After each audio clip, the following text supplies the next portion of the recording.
Benar. Nggak apa-apa, siapa aja yang di tengah sama aja. Kita tulang punggung. Kita bertiga. Betul sekali. Meru. Oke guys. Boleh silakan. Dor. Terima kasih. Terima kasih buat pertanyaannya hari ini. Wabillahi taufiq wal hidayah. Oke, silakan teman-teman mau ada pertanyaan? Oke, Nggak ada, mungkin terima kasih. buat Kak Rahel ini kan sebagai debut pertamanya juga ya, apalagi di horor gitu. Nah mungkin bisa dijelasin nggak sih Kak Tantangannya seperti gitu. apa ya? Tantangannya karena ini pertama aku di horor, baru pertama kali ngerasain syuting, dimulai dari jam 6 sore sampai jam 5 gitu, baru istirahat kayak kebalik gitu loh jam tidurnya. Itu baru pertama kali ngerasain pakai sling, pertama kali ada di tempat-tempat yang ternyata juga sebenarnya horor gitu, jadi sangat menyenangkan. Tidak terlihat. Gitu. Sebelumnya kan juga diceritakan bahwa kalian berdua banyak diskusinya gitu. Mungkin seperti apa sih diskusinya gitu untuk apalagi untuk garapan film ini gitu. Gimana Cak? Ya pokoknya kalau diskusinya sebenarnya gimana cara pandang Erwina ke Tri dan Tri ke Erwina gitu, kayak bagaimana kita saling membutuhkan ternyata satu sama lain. Jadi biasanya emang beberapa scene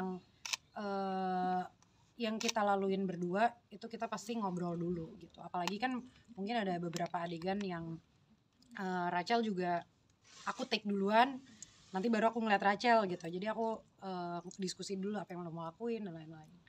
Dan ada beberapa dialog juga yang kita diskusin, kira-kira cocok nggak sih Tri sama Erwina berdialog kayak gitu. Tadi disebutkan juga bahas soal menjadi seorang aktor gitu, apalagi Kak Rachel kan baru nih, mungkin apa sih yang paling pelajaran yang paling dikasih tahu gitu dari Kak Tasya sendiri? Sebenarnya kalau aku mungkin lupa ya, tapi kayaknya menghargai proses sih, karena kan proses buat jadi aktor maksudnya kan Rachel, aku juga pasti kan harus melalui gitu, jadi harus sabar aja gitu. Jadi jangan terlalu nge-push dirinya tuh, juga tahu limitnya gitu, tapi tetap harus berusaha dan tetap mau belajar. Kalau dari kakak sendiri gitu ya, kan kalau misalkan dilihat cinta banget sama acting gitu, tapi ada nggak sih sisi lain yang sebenarnya orang nggak tahu kamu tuh sukanya apa, cintanya apa? Aku mungkin yang sisi lain yang orang nggak tahu apa ya, kayak semua orang tahu deh aku sukanya apa, karena aku nggak tipe orang yang nggak nutup-nutupin apapun yang aku suka. Olahraga, terus juga kayak kemarin lumayan belajar sama Muhammad kan. Kita nggak tahu kok dia suka K-pop. Oh iya, K-pop. Tapi semuanya harusnya tahu. Ya aku suka K-pop gitu. Kayak kemarin baru lihat list apa aja yang aku denger. Ya 2000 berapa menit aku dengerin K-pop gitu. Itu doang sih. Walaupun muka aku nggak kelihatan kayak pecinta K-pop, tapi aku suka K-pop. Thank you kan. Diingatkan gitu. Apa pendapat kalian mungkin bertiga tentang tulang punggung keluarga? Siapa duluan mungkin? Kan Pendapatnya? Dia nggak apa-apa ya, itu anggap aja sodako ya. Nggak, sebenarnya ini mau ngejawab serius apa enggak nih? Sebenarnya kalau culture tulang punggung keluarga itu cuma ada di Indonesia ya, gitu. Kalau di negara-negara luar yang sudah negara-negara maju tuh nggak ada sistem tulang punggung keluarga, itu nggak ada, karena setiap anak itu harusnya bertanggung jawab atas dirinya masing-masing gitu, dan orang tua tuh sangat bertanggung jawab penuh dengan anak-anaknya gitu. Tapi kayaknya memang di Indonesia aja baru istilah tulang punggung keluarga tuh banyak terjadi di sini, dan kita harus cari tahu apa yang menyebabkan ini semua ya. Aku nggak mau terlalu banyak ngomong, takutnya salah. Betul. Ini jawab semua sama kan.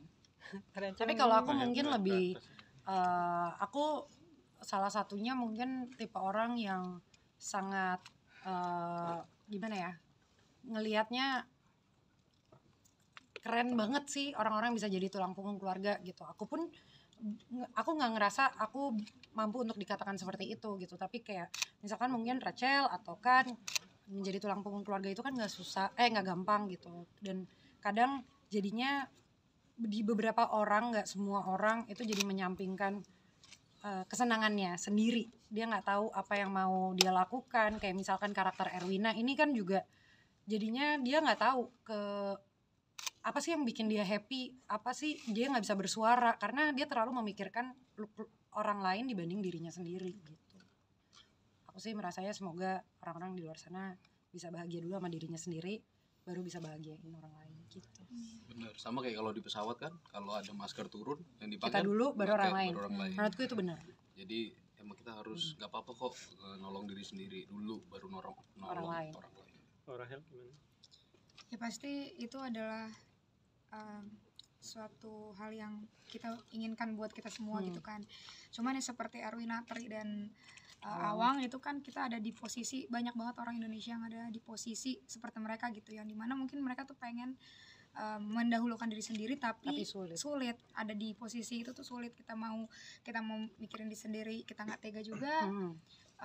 Belum lagi omongan orang kan, karena ternyata juga masih banyak di Indonesia yang kalau misalnya maksudnya kalau anak udah besar itu, kalau sampai dia nggak ngirim duit ke ibunya tuh udah dibilang durhaka gitu. Jadi ya menurut aku jadi tulang punggung itu pastinya berat, dan walaupun di balik dari beban itu pasti ada suatu hal yang memuaskan lah, pasti kita puas lah ngelihat orang tua atau anak-anak kita bahagia. Tapi ya gitu, berat tapi ada blessingnya juga sih. Betul. Karena kan pasti didoain juga, apalagi sama orang tua kan pasti doa orang tua paling lancar makmur jaya. Amin. Ger. Sorry. Gemar Pak. Thank you. Ada lagi pertanyaannya? Atau udah cukup? Amanda? Kalau penasaran sih sedikit dari Kak Rahel gitu ya, di usia yang sekarang mungkin kan udah kecapai semuanya juga gitu. Mungkin ada resolusi untuk tahun baru kan nanti apa? Dari kalian masing-masing deh. Dari masing-masing, Apalagi yang ingin dicapai mungkin. pasti bahagia sih, bahagia. Terus juga sehat, gak cuma aku tapi orang-orang yang disayang sama aku bisa sehat, bisa terus nemenin aku, bisa saling mendukung. Teman-teman yang baru juga masih bisa menjalani hari dengan kabar-kabaran kalau memang bisa gitu. Jadi aku berdoa semoga di tahun-tahun berikutnya akan ada kebahagiaan dan surprise lainnya. Kalau dari Kak Rahel? Kalau aku, resolusi aku ya semoga di tahun depan kita semua sih merasakan nyaman, aman, bahagia, dan juga bisa bahagia dari hal-hal kecil. Kayak sekarang nih aku di interview kayak gini, aku bisa Happy, that's right motherfucker. Kalau aku cuma pengen satu doang, aku pengen film Utang Nyawa ini jadi Itu benar. film horor pertamaku yang bisa tembus di atas 5 juta. Harapannya ya, nggak apa-apa kan doang, nggak apa-apa ya, biar follower aku nambah. Terima kasih. Ya, terima kasih teman-teman. Thank you teman-teman, boleh foto dulu kali ya? Wabillahi taufiq wa hidayah. Wassalamualaikum warahmatullahi wabarakatuh. Mulai dari kiri dulu. Mulai bareng-bareng dari kiri.